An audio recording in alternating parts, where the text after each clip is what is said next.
તો વાત કરીએ ખેડાની, તો ખેડા જિલ્લામાં વહેલી સવારથી અવિરત વરસાદ વરસી રહ્યો છે। ભારેથી અતિભારે વરસાદ પડવાને કારણે ખેડા જિલ્લાના મુખ્ય મથક નડિયાદ ખાતે ચારે બાજુ પાણી ભરાયા છે, જેના કારણે વાહન ચાલકો તેમજ રહીશો ભારે મુશ્કેલીમાં મુકાયા છે।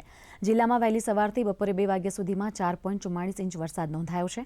મહેમદાવાદ તાલુકામાં 7.56 inch, Kathlal 4.8 inch, Nadiad 7.4 inch વરસાદ નોંધાયો છે। તો નડિયાદના માઈ મંદિર ગરનાળા, શ્રેયસ ગરનાળા, ખોડિયાર માતા ગરનાળામાં પાણી ભરાયા છે।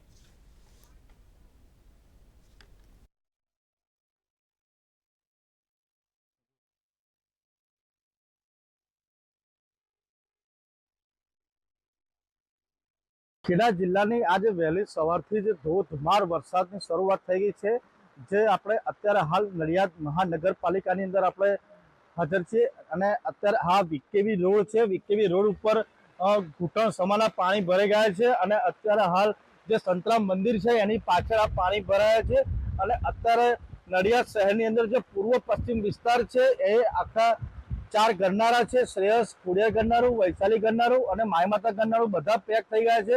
અત્યારે ઘણા લોકોને હાલાકી પડી રહી છે આવવા જવાની। જો વાત કરીએ નડિયાદ શહેરની અંદર, તો નડિયાદ શહેરની અંદર 4 ઇંચ વરસાદ પડ્યો છે વહેલી સવારથી અત્યાર સુધીમાં।